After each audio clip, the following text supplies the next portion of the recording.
ጃለ ቀድሞ ፍቅረኛው ለመርየም የሚያደርግላት እንክብካቤ የአሊያን ናላ እያዞረው ነው። አሊያ ሳትወድ በግዷ እየቀናች ናት። አሊያ ቦራን የሚለኝን ነገር ከዚህ በኋላ ሰማለው ልጅን እንዲያስድብኝ ብላ ፈርታ ከቤት ብትሽም፣ ነገር ግን በጎን ደግሞ የመርየም መምጣት እጅግ በጣም እያበሳጫት ነው። ውስጡን እየቀናች ነው። በአንድ በኩል ደግሞ መርየም ፈጥና ከእስር ቤት ወጥታ ከዚህ ከሚዲያት ካሉበት ሀገር እንደምትወጣ ቢጠበቅም፣ ነገር ግን የገዛ ባሏ በቀል ስላለበት መጥቶ ደረቷ ከፍ ብሎ እንድትወጋ አድርጓታል። መርየም ሆስፒታል ገብታለች። መርየም ሕክምናውን እዛ እየተከታተለች ነው። ዶክተር ያልቺን ከዛ እንዳትወጣ አድርጓታል። በአንድ በኩል የመርየምን መምጣት ተከትሎ በዚህ ሰዓት ላይ በጣም የሚጠቀመው በግልጹ ቦራን ነው። ቦራን እናቱን ካገኘ በኋላ ሰዳከትን ከዚህ በኋላ እኔ የምልሽን ነገር ወደሲያም በግድሽ ታረጊያለሽ እያላን ነው። እምቢ ምትይ ከሆነ አዋርድሻለሁ እያላን ነው። የወለደችው ልጅ ቦራንን የጀመል እንደሆነ ከጀመል እሱ መወለዱን እንደሚናገርባት እዚህ ጋር እየነገራን ነበረ። የአልቦራ ጎሳ እናትና መሪ እንደመሆኗ መጠን ከተነገረባት እጅግ በጣም ትፈራለች። ስለዚህ አሁን ላይ እንደዚህ ብሏት ከሄደ በኋላ ተንበርክካ እያለቀሰች ነበረ። በራሷ ከውስጧ ከወጣው ልጇ እንደዚህ ስቃይ እየደረሰባት ነው። በሌላ በኩል ደግሞ እዚህ ጋር ከግራ ገብቶታል።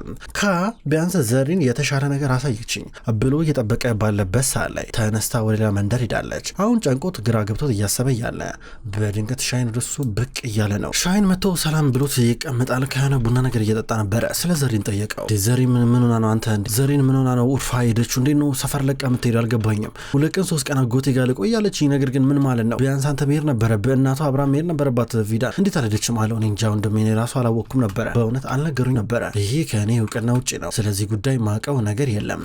ዘንድሮ ዘሪን እኮ የምታረገው ነገር በጭራሽ አይተነበይም። ገባ እንዲህ ነው ስትላት የሆነ ነገር ታረግባለች።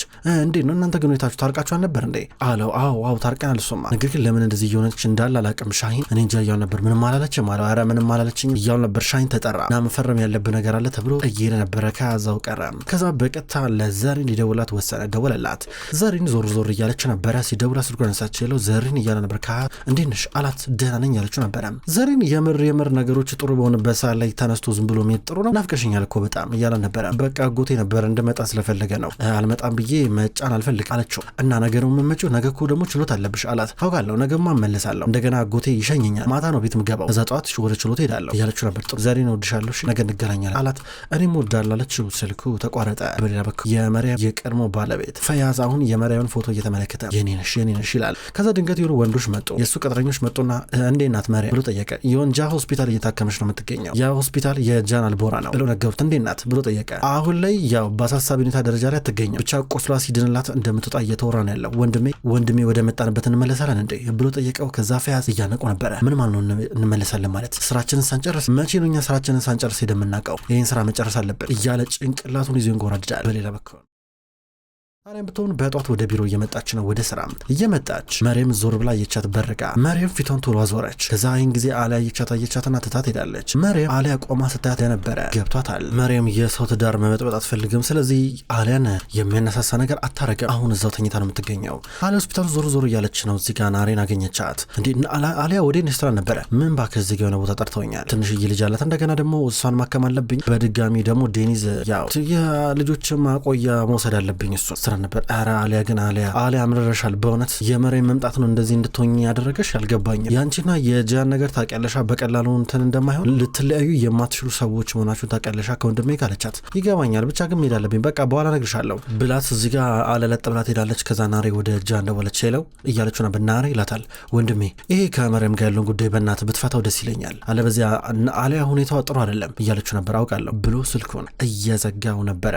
በሌላ በኩል አሊያ ወደ ልጆች ማቆያ ቦታ መጣች። ልታየው ነው ቦታውን። ልጇን እዚህ ልታስገባው። ቦታውን በደንብ አየችው፣ ወደደችው። በጣም የሚያምር ቦታ ነው ያላችሁ፣ በእውነት ወድጄዋለሁ እያለች ከሴትዮዋ ጋር ከዋናው ጋር ቢሮ ገባች። ከዛ ተቀመጠች። በጣም ብዙ ቀጠሮ አለብኝ፣ በቃ ወደ ሆስፒታል መመለስ አለብኝ። ላናግርሽ፣ ልጄ 6 ዓመቱ ነው። ጄያን ዴኒዝ አልቦራ ይባላል።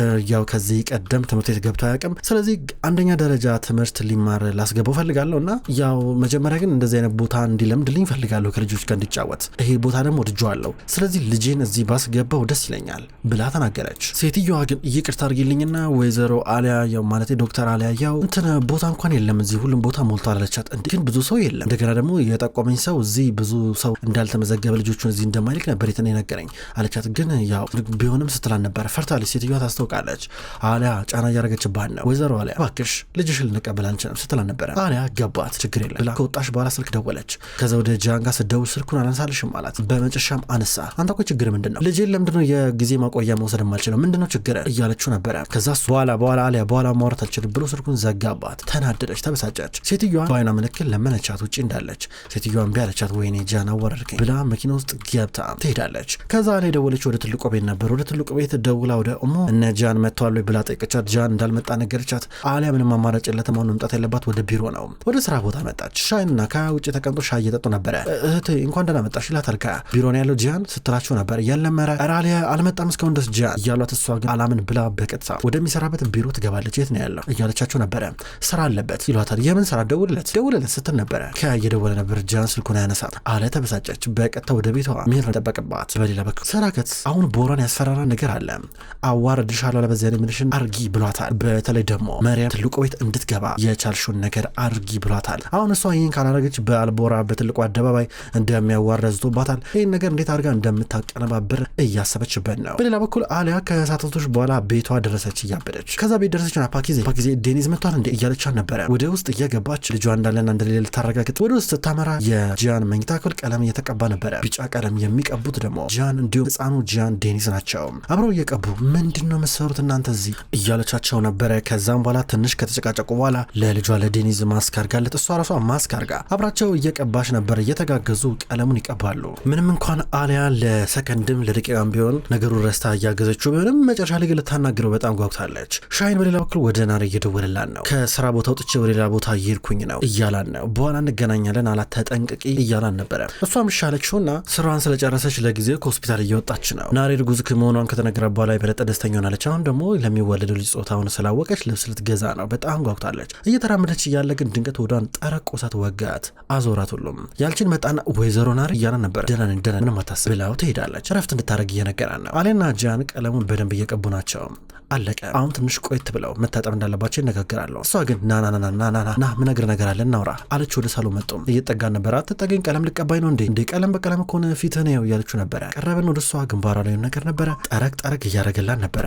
ጥሩ ምንም ነገር ባሰሪም ግን ፊትሽ ቀለም በቀለሙ ነበረ እያላ ነበር። ከዛ ተቀመጠ። ምንድነው የምታናግረኝ እያላ ነበረ። አንተ ግን ምን ማለት ነው ልጄን የፈለኩበት ቦታ መውሰድ አልችልም እንዴ ለምንድነው የቀደምከኝውን ነገር ለማድረግ ሳታቋርጠኝ ምን ማለት ነው ጊዜያዊ ማቆያ ልጄ እንዳልወስድ ያደረከኝ ለምንድን ነው ማንዘሩን ኮን አንተ ስትለው ነበር።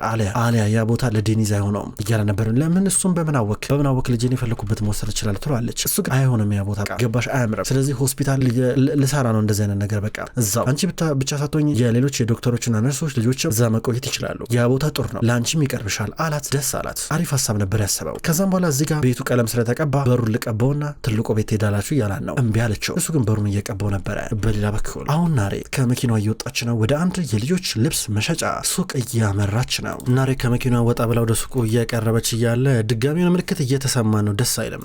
እንደምንም ብላ ራሷን ተረጋጋና ወደ ሱቁ ገባችና ደስ ብሏት ልብስ መምረጥ ጀመረች። ይሄ ያምራል ብላ እየመረጠች ነው። አሁንም ያ ጥርቁስ የሚያረጋን ነገር መጣ። አሁን እንኳን መቆም እንኳን አልቻለችም። አሁን እያንገዳገዳን ነው። ልትወርቅ ደረሰች። እዛ ጋ የነበሩት ሰዎች አራራ ሆስፒታል እንሰራት እዚህ ጋር ሆስፒታል አለ ብለው መኪና ውስጥ አስገቧትና አንደኛው መኪናዋን እያሽከረከረ ይወስዳታል።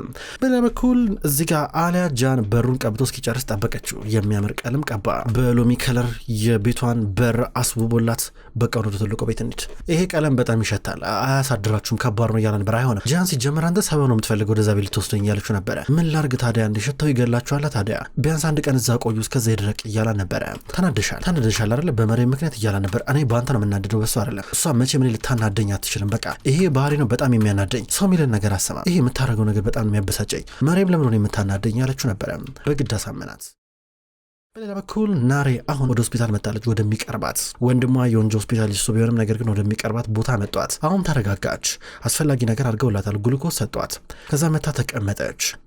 ያው ወይዘሮ ናሬ ሁኔታሽን መርምራናል እያለቻ ነበር። አዎ ዶክተር በእናትሽ አንዳንድ ጊዜ ግፊቴ ሲወርድብኝ እንደዚህ የመደንዘዝ ምልክት ይታይብኛል። ግን ምንድነው የሆነው ስራ ነበረ ማለት እርግዝና እኮ ያለበት ደረጃ ጥሩ ነው። ምርመራ አድርግ ያለው ጥሩ ደረጃ ነው ስራ ነበረ። ወይዘሮ ናሬ በአሁን እንኳን የተለየ ነገር ልነግርሽ ነው ስራ ነበረ ማለት ስራ ነበረ ማለት አሁን ያለብሽ ሁኔታ የእርግዝናው በጣም አደገኛ ሁኔታ ላይ ያለው እና ካንቺ የሆነ ነገር ወጥቶ ወደ ልጅሽ እየተላለፈ ነው ያለው እና መሆን ያለበት ስራ ምንድነው ታዲያ መሆን ያለበት ስራ ነበረ እርግዝናውን መቋረጥ አለበት በጣም አዝናለሁ አለቻት። ናሬ ልቧ ቆሰለ፣ አይምሯ ታመመ ማለት ትላለች። አልገባኝም እያለች ነበረ። ነገሩ የሚያሳየው እዚህ ጋር አንቺን ማዳን አለበት፣ እዚህ ጋር አንቺ መትረፍ አለብሽ። ምልክቶቹ የሚገልጹት ይህንን ራሱ ነው። ይህን ሪስክ መውሰድ አንችልም፣ ምክንያቱም አንቺንም ልናጣሽ እንችላለን። ዋናው እዚህ ጋር ታርጌት ኢላማችን አንቺን ማትረፍ ነው ስትል ነበር። ኧረ እባክሽ እኔ ዶክተር አለው እኮ ወንድሜ እኮ እንደገና የወንድሜ ሚስት ደግሞ ዶክተር ናት፣ በቃ እዛ ታከማለሁ ስትል ነበር። ወይዘሮ ናሬ እባክሽ ተቀመጪ ብለው በግድ አስቀምጧት። መድኃኒት ልዘዝልሽ፣ እነዚህ መድኃኒት መውሰድ አለብሽ፣ እርግዝናው መቋረጥ አለበት፣ የትም ብትሄጂ ውጤቱ ይሄ ነው ብላ ሰጠቻት። ናሬ ደነገጠች፣ ክዋለች። ያ ሁሉ ደስታ ያ ሁሉ ፌሽታ በአንዴ ፊቷ ላይ ውልብ እያለባት ነበረ። ቶሎ ብላ ተጣርፋ ወረቀቶቹ ይዛ እየወጣች ነበረ። መድኃኒት እንድትገዛ እየታዘዘላትን ፕሪስክሪፕሽን በእጇ ይዛ ክሊኒኩ በርጋ ሆና ዞሪያን ተመለከተች። ግራ ገባት። ሄዳ ተቀመጠች። ወይኔ እንዴት ነው የሚሆነው ነበረ። እርግዝናው ይቋረጥ ያለቻትን የዶክተሯ ንግግር አስሬ እንደ ገደል ማሚቱ ጆሮ ላይ ሲያስተጋባ ነበረ። ናሬ አሁንም ቢሆን እያዞራት የሆነ ቦታ ተቀመጠች። ድንጋይ ላይ አንገቷን አቀርቅራ ማልቀስ ጀመረች። በቤት ውስጥ የተረገዘው ልጅ ጾታ የታወቀው ቀን የተፈጠረው የደስታ ማዕበል፣ አሁን ያ የደስታ ማዕበል በዜሮ ሲባዛ ውሃ ሲቸለስበት እያንዳንዱን ክስተቶች ደረጃ በደረጃ ደቂቃ በደቂቃ ሰከንድ በሰከንድ ቆራርጣ ስታስባቸው የበለጠ እያሳመማን ነበረ። የሚጠበቀው ሌላ ተስፋ ተማጧል። እዚህ ጋር ሻይን እየደወለላት ነበረ። ሄሎ ናሬ እንዴት ነሽ እያለ ነበረ። ደህና ነኝ እንትን አንዳንድ ነገሮች ለልጃችን ልግዛ ብዬ ሄጄ ነበረ እያለችው ነበር። እያለቀሽ ነው እንዴ አላት። አይደለም በኋላ እንገናኛለን አለች። ስልኩ ተዘጋ። ወደ ላይ እየተመለከተች ማልቀሷን ትቀጥላለች። በሌላ በኩል ጂያን አለ እንደምንም ብሎ አሳምኗት ወደ ቤት ይዟን መጣ እስከነ ልጇ። ከዛ በኋላ ዴኒዝ እዚህ ጋር መኝታ ክፍሉ አምሮለት ደምቆለት ነበረ። ወደ ውስጥ እየገቡ ነበረ። እዚህ ጋር ሰዳከት እንዴ አሊያ ከዚህ በኋላ እዚህ መኖር ጀመረች እንዴ? ጂያን ቦራን ምን ማድረግ እንደሚችል ታውቃለህ አይደል? ቦራን ነገር ካወቀ ይታገሳቸው ውስጥ ነበረ። ማየ እስኪ ዝም በይ ይላታል። ህፃኑን ውስጥ አስገቡት። ክፍሉ በጣም አምሯል፣ ተመቸው፣ ደስ አለው።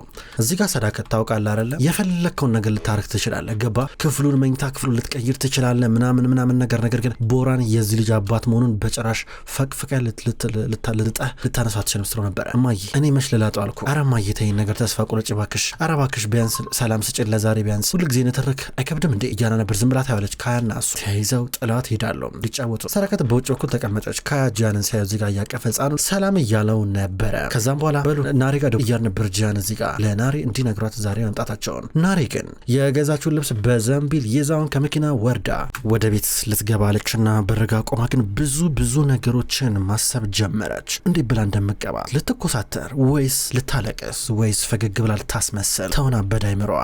ከዛ በደረጃው ልትወጣ ነው። እያለቀሰች ነው። አልቅሳ አሁን ልጁ እኮ መቋረጥ አለበት እርግዝናው ብላ ብትናገር እንዳለ ቤተሰብ እንደሚያዝን ታውቃለች። ስለዚህ አሁን ቀስላ ልገባ ነው ማስመሰል እንዳለባት ገባት። ቪዳን ደግሞ ሚስት ዛሬ ደግሞ የጠፍታ ነው ብላ እየጠየቀችው ነበር።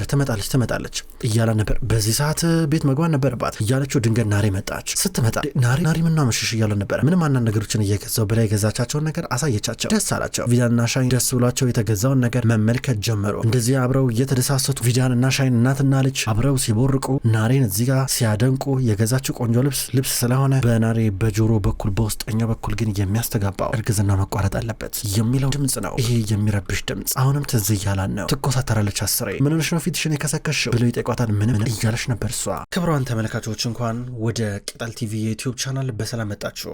ውድ ተመልካቾች በዛሬው ዕለት አጓጊውን ምርጥ ድራማ ዘውድ ድራማን ተመልክተናል። ክብሯን ተመልካቾች ቅጠል ቲቪ የዩቲዩብ ቻናል ወደ እናንተ ዘውድን ድራማ እንዲሁም መሀል ልብ የተሰኘውን አጓጊ ምርጥ ድራማ ወደ እናንተ ይዞ ይመጣል። ሁለቱንም የምትወዱ ከሁለት አንዱ ምርጫችሁ የምታደርጉ ክብሯን ተመልካቾች ቅጠል ቲቪን እየመጣችሁ ላይክ እያደረጋችሁ አዳዲስ ቪዲዮዎችን በቀን እንድትኮመክሙ ቅጠል ቲቪ የዩቲዩብ ቻናል ይጋብዛል። በቀጣይ በአዳዲስ ቪዲዮስ ከምንገናኝ ድረስ በያላችሁበት መልካም ቆይታ እንዲሆን እመኛለሁ።